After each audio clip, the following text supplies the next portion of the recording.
नमस्कार, state times में आपका स्वागत है और मेरे साथ इस समय है जम्मू के रिनोन्ड डॉक्टर सुशील शर्मा, जिन्हें की किसी भी इंट्रोडक्शन की जरूरत नहीं है। संडे का दिन है, कोविड का टाइम चल रहा है, तो इस समय में अपने दिल का ख्याल कैसे रखें, इसी पर आज बातचीत करेंगे डॉक्टर के साथ। सर, पहले तो वेलकम। और कोविड कॉल चल रहा है और बहुत से पेशेंट्स ऐसे हैं जो कि अपने घरों में बंद हैं क्योंकि सेकंड वेव थोड़ी ज्यादा डेंजरस देखने को मिली। तो ऐसे पेशेंट्स जो कि घरों में हैं और जिनको पेस मेकर या कोई स्टंट पड़ा हो, वो इस क्रिटिकल टाइम में अपने हार्ट का ख्याल कैसे रखें? देखिए, मैक्सिमम थ्रस्ट तो यही होता है कि हार्ट एंड हार्ट डिजीजेस एक मिनट के साथ जितने भी लोग हैं, एक तो अपने आप को वैक्सीनेट करवाएं। वो भी एक कंसर्निंग सा इशू है, चाहे उन्हें स्टेंट लगे हैं, चाहे पेस मेकर लगा है, चाहे हार्ट फेलियर है। Vaccination is the priority. People should go and get theirself vaccinated. अब बेसिकली जनरली देखा गया है कि कोविड कैसे हार्ट को अफेक्ट करता है। कोविड जिस तरह लंग्स को अफेक्ट करता है, इसी तरह हार्ट को भी अफेक्ट करता है। जिन लोगों में एसोसिएटेड डिजीजेज होती हैं, चाहे वो हार्ट के फंक्शन कम होता है या हार्ट के कोई और एग्जिस्टिंग डिजीज है, उन लोगों में थोड़ी सी परेशानियां ज्यादा देखी गई हैं, मीन्स कॉम्प्लिकेशन ज्यादा देखी गई।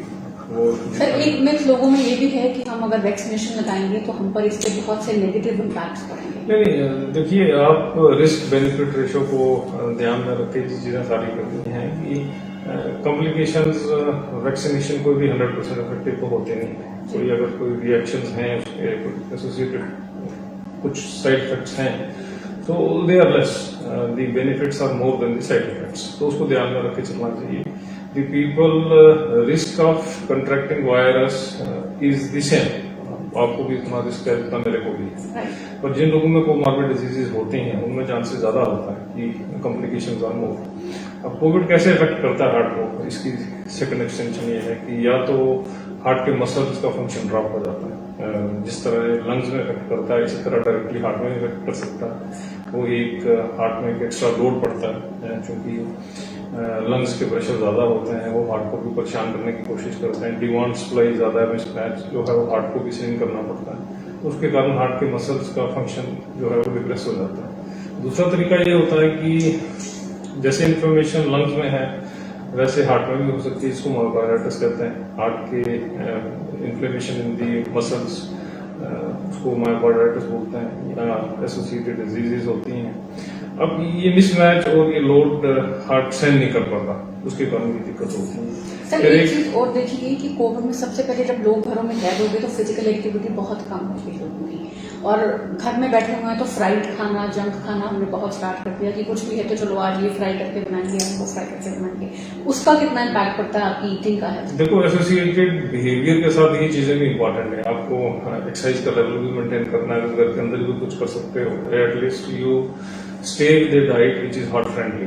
वो आदमी ये ना कहे कि मेरे को कोविड का स्ट्रेस रिलेटेड ज्यादा इश्यूज है, मैं अच्छी डाइट खाऊंगा जिसमें फैट ज्यादा होंगे, ट्रांस फैट ज्यादा होगा, तो नुकसानदेह होता है हार्ट के लिए। जिस तरह आप हैंड हाइजीन, डिस्टेंसिंग, वो चीजें रखते हैं, उसलिए हार्ट को फ्रेंडली रखने के लिए ये चीजें, डाइट का भी इंपॉर्टेंट इम्पैक्ट है कि किस किस्म की डाइट जो है वो एसोसिएटेड इन्वॉल्वमेंट करती है, हार्ट के मसल्स को परेशान करती है, आर्टरीज को परेशान करती है, उस किस्म के सुझाव तो करने भी चाहिए, करने चाहिए। सर, एक चीज और देखने को मिली, जैसे मेरे नेबरहुड में मैंने देखा कि बहुत से लोग इस कोविड के दौरान ऑलिव ऑयल पे शिफ्ट हो गए कि olive oil is good for health, हम अपना जो टिपिकल मस्टर्ड ऑयल पहले खाते थे वो नहीं खाएंगे। तो ये बात किस हद तक सच है कि नहीं, we should go for olive oil? देखो, ऐसा कुछ नहीं है कि कोई कंसर्न है कि कोविड के लिए कौन सा ऑयल अच्छा है, एक मिथ है। ऑलिव ऑयल जनरली अच्छा है हार्ट की बीमारी के लिए। Olive, mustard, you keep on alternating oils, ये अच्छे हैं। पर ज्यादा इंपॉर्टेंट ये है कि फैट की कंसंट्रेशन कम होनी चाहिए डाइट में। ट्रांस फैट जो हम लोग ज्यादा खाते हैं, ट्रांस फैट इसी में होता है, जैसे ये टिक्की होगी, समोसा हो गया, पराठा हो गया, ये सब ट्रांस फैट है।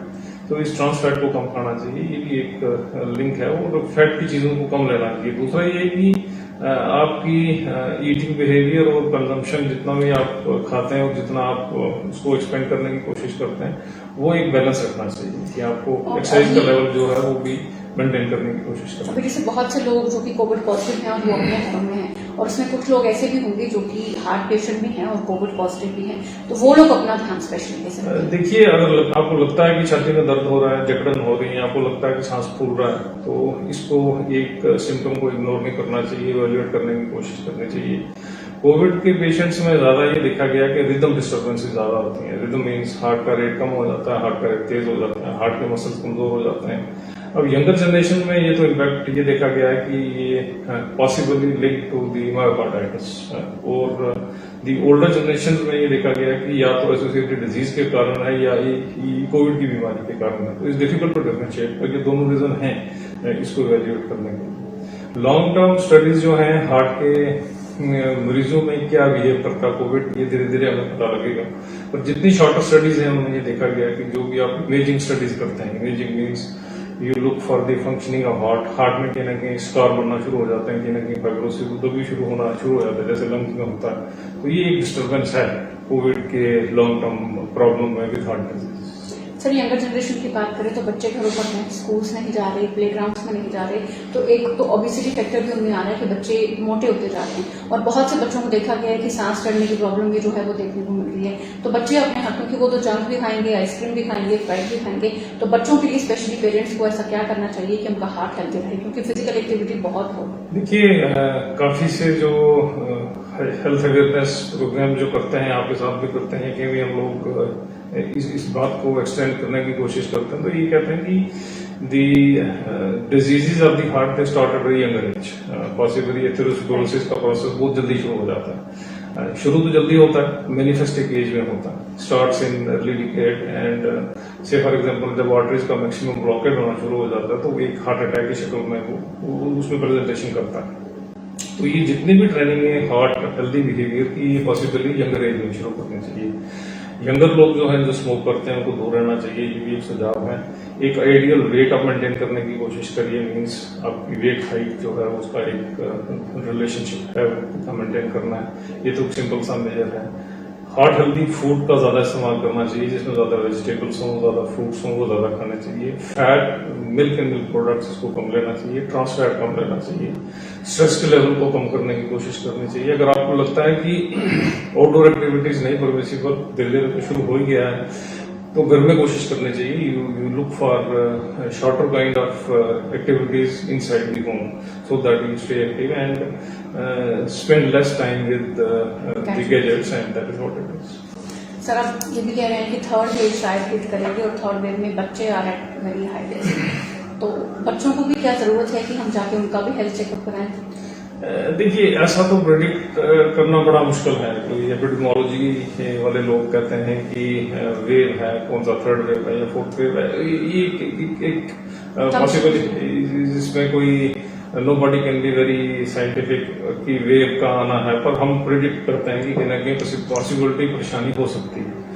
अब यंगर जनरेशन में क्यों होती है, ये ओल्डर में क्यों होती है, इस सेकंड कोविड की वेव में हमने ये भी देखा है कि पॉसिबली यंगर जनरेशन का ज्यादा लॉस हुआ है। इसमें काफी से यंगर लोग भी इन्फेक्ट हुए हैं और काफी की डेथ भी हुई है, विच वॉज वेरी अलार्मिंग। इसीलिए ध्यान रखना चाहिए, पॉसिबली जो यंगर लोग हैं उनको भी वैक्सीनेट करने की कोशिश करनी चाहिए, और जो हार्ट हेल्थी बिहेवियर है उनकी तरफ ध्यान देना चाहिए। उनको कोविड के जो बिहेवियर है, जैसे यूजिंग दी हैंड हाइजीन है, डिस्टेंसिंग है, maintain all kind of precautions which are there should maintain. Sir, अब बात करते हैं एडमिनिस्ट्रेशन या हॉस्पिटल्स कितने प्रिपेयर हैं इस कोविड की वेव को लेकर इससे निपटने के? देखिए, वो तो मेरा प्रश्न नहीं है, उसमें मैं तो आंसर तो नहीं दे सकता कि हॉस्पिटल कितना प्रिपेयर्ड है, पर यस हम लोग कर रहे हैं जितना। एक ज्यादा ओवर स्ट्रेचिंग हो रही है डॉक्टर्स की भी हर लेवल पे। यहाँ तक आप इंस्टीट्यूट्स की बात करें, all India institute of PGI, उन लोगों ने तो अपनी ओपीडीज भी शुरू नहीं की हैं, अभी तो शुरू करने वाला है। हम लोग तो ओपीडी भी करते हैं। हमने कोविड के टाइम में पॉसिबली जिस मंथ में सब स्ट्रक्चर भी क्लोज था, जितने भी एरियाज थे सबको कोविड में कन्वर्ट किया था, फिर भी हमने 70 से 80 सर्जरीज की हैं, सिंपल एंड कॉम्प्लेक्स प्रोसीजर्स, और किसी हार्ट के मरीज को परेशानी होने दी है।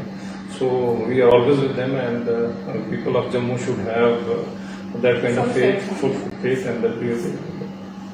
सर, बहुत से ऐसे हार्ट पेशेंट्स होंगे जो इस टाइम घर पे हैं और ये सोच रहे हैं कि हमारा रूटीन चेकअप की डेट थी या अभी हमें हार्ट के लिए चेकअप कराने के लिए जाना था, तो वो कब आकर आपके पास मिल सकते हैं? देखिए, कुछ रिस्ट्रिक्शंस हैं गवर्नमेंट ने, 25 के आसपास पेशेंट जो हैं ओपीडीज में आते हैं, पर जितने भी आ ही जाते हैं हम लोग देख ही लेते हैं। ऐसी कोई भी रिस्ट्रिक्शंस नहीं है हमारी तरफ से। अगर if you are safe in coming wear mask and maintain proper distance. Anytime you are most welcome. और ऐसा नहीं है कि पेशेंट को नहीं देखते, हम देखते हैं, we generally attend them. और जितने भी हार्ट के मरीज हैं अगर दवाइयाँ खा रहे हैं तो हमारा यही मानना है कि दवाइयाँ खाइए, डायबिटीज का ध्यान रखिए, ब्लड प्रेशर की जांच करिए, स्मोक करते हैं तो छोड़िए, मोटापन है तो उसको कम करने की कोशिश करिए, अपने लिपिड्स का लेवल चेक करवाइए, स्ट्रेस के लेवल को कम करिए और एक हार्ट हेल्दी डाइट खाने की कोशिश करिए और हो सके तो फिजिकल एक्टिविटी करने की कोशिश करिए और स्ट्रेस के लेवल को कम करिए। बिल्कुल, फिजिकल एक्टिविटी करना बेहद जरूरी है और आपका स्ट्रेस लेवल भी बहुत कम रहना चाहिए ताकि आपका हार्ट हेल्दी रह सके। सर, हमारे यूथ को आपका क्या मैसेज रहेगा जो कि स्पेशली इस टाइम गैजेट्स पर ही है और अपनी मोटापे की तरफ आगे आगे बढ़ता जा रहा है, लेकिन अपनी हार्ट की तरफ और अपनी हेल्थ की तरफ बिल्कुल ध्यान नहीं है? देखिए, यंगर जनरेशन जैसे भी हमने डिस्कशन शुरू किया है कि प्रोसेस स्टार्ट अर्ली एज में होता है and you should be careful, stress के लेवल को कम करिए क्योंकि स्ट्रेस है, एजुकेशन का भी है, स्कूल्स का भी है, यंगर जनरेशन को पकड़ के घर में भी रखा है, वो भी एक स्ट्रेस है, उसको भी कम करने की कोशिश करिए। और ये घर वालों की भी जिम्मेदारी बनती है कि आप जो खिलाते हैं उनको अच्छा खिलाइए, एक हार्ट हेल्दी फूड खिलाइए, ज्यादा वेजिटेबल और फ्रूट्स लीजिए, जो लोग स्मोक करते हैं तो नहीं करें, मोटेपन का ध्यान रखिए and keep moving within the house and whatever possible means of physical exercise are there, do that. And ज्यादा इंपॉर्टेंट ये है यंगर जनरेशन में कि mixing, social contacts, gatherings, behaviour, उसको मॉडिफिकेशन करने की जरूरत है। और सर, एक तो इसी बात से बहुत डर है कि अब हमारे बच्चे इफेक्टेड होने वाले हैं थर्ड वेव के लिए, तो वो लोग जो इस बात का स्ट्रेस ले रहे हैं कि थर्ड वेव में बच्चे इफेक्टेड होंगे तो हम लोग क्या करेंगे हमारे बच्चों को। आजकल जरा से भी एक छींक भी बच्चा लगा दे तो पेरेंट्स बहुत से पैनिक हो जाते हैं कि वो उसको कोविड हो गया, अब हम क्या करें? देखिए, बच्चों में ये चीजें तो होती हैं, respiratory tract infection is very common, 2 और 3 के आसपास साल में जो अटैक्स होते हैं बच्चों को होते हैं, सबको भी होते हैं, नॉर्मल प्रोसेस में है, उसमें कोई डरने वाली बात नहीं है। पर आपको लगता है कि प्रोलॉन्ग फीवर है, सांस का फूलना ज्यादा है, which is not a normal flu, then get yourself investigated. एक अच्छा सा हॉस्पिटल है हमारे पास, एसएमजीएस हॉस्पिटल, बच्चों के लिए ही है स्पेसिफिक, तो अच्छे डॉक्टर्स हैं, देखते हैं, इसमें किसी को घबराने वाली बात तो नहीं होनी चाहिए मेरे साथ। सर, हमारा सुपर स्पेशलिटी हॉस्पिटल जो है वो कार्डियक पेशेंट्स को लेकर और जो कार्डियक से रिलेटेड डिजीज है उनको लेकर कितना प्रिपेयर है, क्योंकि बहुत से लोगों में ये मिथ भी है कि हमारे जम्मू में तो फैसिलिटीज अवेलेबल नहीं है, हम कहाँ जाएं? देखिए, जो लोग इस किस्म की आलोचना करते हैं या बातें करते हैं, पॉसिबली वो हमारा ट्रैक रिकॉर्ड जानते नहीं है, इसलिए बातें कर रहे हैं। 25,000 के आसपास हमने सिंपल और कॉम्प्लेक्स प्रोसीजर किए हैं। मैंने ये कहा कि कोविड के टाइम भी हम लोगों ने 80 के लगभग सारे सिस्टम क्लोज हैं, ऑलरेडी इंस्टीट्यूट ऑफ पीजी जैसे स्टेशन बंद हैं, तो हमने लोगों को ऑपरेट करने की कोशिश की है।